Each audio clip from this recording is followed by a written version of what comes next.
guys, my name is Gamuchirai Tsokota and we're talking about health. Today we have a guest from PSI. What is your name? I'm Taban Majeza. Taban Majeza. Okay, can you tell us the position you hold at PSI? Okay, I'm a community mobilizing officer and also public officer. Public relations officer, okay. Can you please tell us a little bit more about your organization? I think my viewers would like to hear about that. PSI is an NGO company which works hand in hand with the Ministry of Health, dealing with various issues. Various issues, okay. Can you tell us, you said health, right? Yes. Health is a broad term. Can you tell us the specifics, what you specialize in exactly?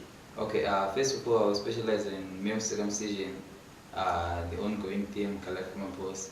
Also specialize in family planning, also specialize in condoms, yeah. Okay. I hear there is a clinic that helps prostitutes, or can I say commercial workers. Can you tell us a little bit more about that? Okay, it's an organization that PSI works in, and it's called SESHA, whereby PSI provides female condoms to those sex workers and morning afters, and also treatment for those who they have conducted STIs and STDs. Okay. Yes. And then you said your specialty is in male circumcision. Yes. Okay. So in male circumcision, what are the benefits? Okay. First of all, I must start by defining what is male circumcision. Male circumcision includes the removal of the foreskin from the male's organ. Yeah. And the benefits are that the first one is we are targeting and the reduction of HIV and AIDS, right? So if one is circumcised, they reduce the percentage of about 60% of contracting HIV and other STDs like gonorrhea, etc. Right? The second one is penile cancer. I understand that women have their own called VIAC, whereby they go and get screened their female reproductive system, right? So in males, you have this outbreak of penile cancer. So if one is circumcised, he has reduced the chances of getting that penile cancer or prostate cancer, right? And the other one is personal hygiene, like especially to males, right? They are not in that habit of being clean. Yeah. Okay. So if one is circumcised, right, those sigma, like that jet inside their foreskin, right? It's get rid of totally, because it's accommodated by that foreskin, right? So if one is circumcised, there are no longer any chances of him getting that sigma. And the other one is the issue of sexual productive, like endurance.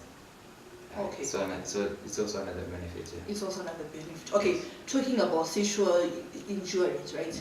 There are many people like out there, many men who don't really want to engage in male circumcision. They say that maybe there are disadvantages, maybe there will be like sexual dysfunctionality.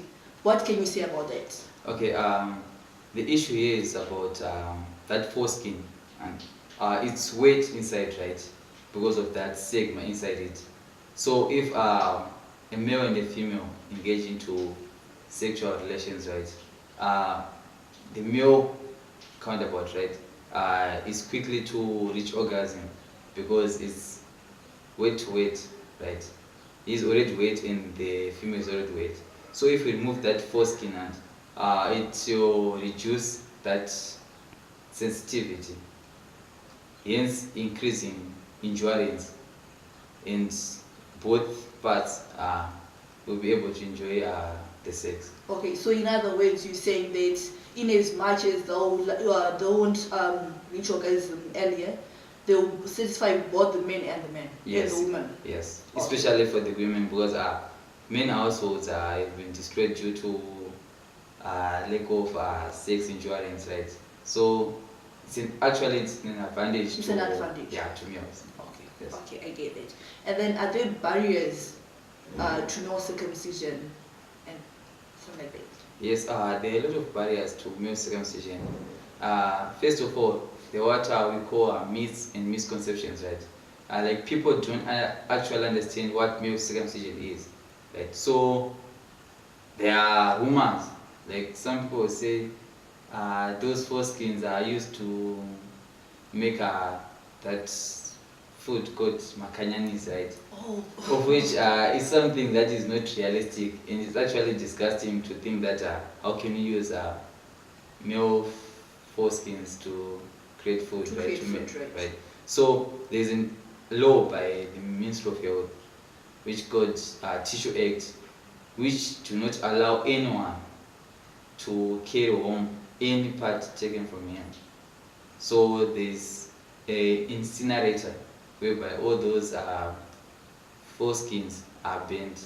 Okay. And even those who will be circumcised are allowed or are given a chance to see their foreskins being burnt. Okay, so they will know. Yeah, so they will know. There's assurance. Yeah, and also another barrier is that the healing period, some people say is too long. But if we are to take a look at that period that is given to women that would have just given birth, they are given a period of 6 weeks before engaging into sex.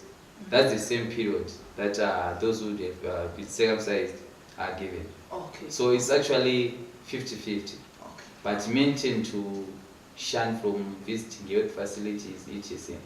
Yeah. And also another barrier is the issue of pain. Some people say it's painful, yet it's only a few days of being in pain. And the pain is not that kind of pain whereby one would fail to do any other day-to-day chores. It's a pain that is manageable, just like having a minor headache. You can take painkillers, right? But you won't say I cannot walk or anything. Yes, I understand that. Okay, the other question I have for you is that previously people had to go to the hospital. They had to go there and have their foreskins removed. But then lately I've been hearing about what they call the ring method. Can you tell us a little bit more about that? Okay, the ring method was introduced so as to help those who are in the working field, right?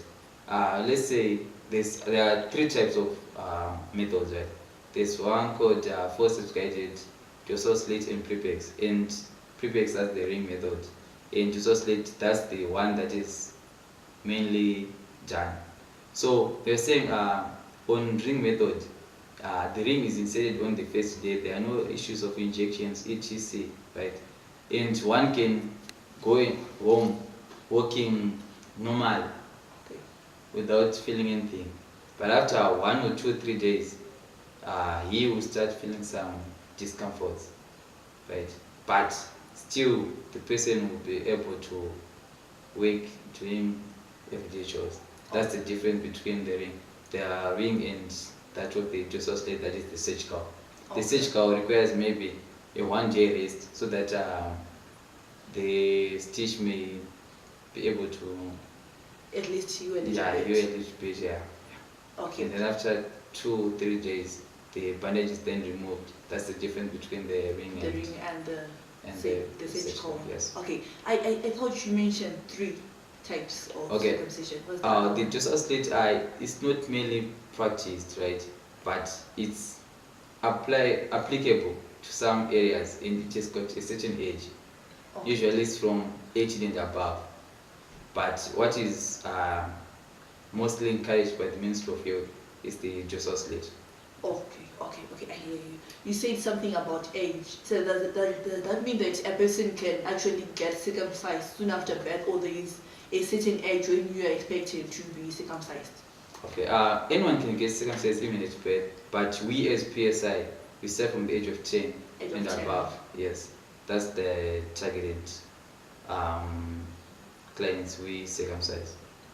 Okay, thank you. Are there like any words that you want to tell my viewers who are out there who are actually afraid of getting circumcised? Yeah, there are a lot of ways that I can tell them. Yeah. The first one is that you don't have to be afraid. It's just a minor operation which can happen in a space of 15 minutes and you'll be done. There are no casualties. I know that social media is good at spreading rumors. Like once I saw a circulating picture of a use it, student who have been cut off his forehead.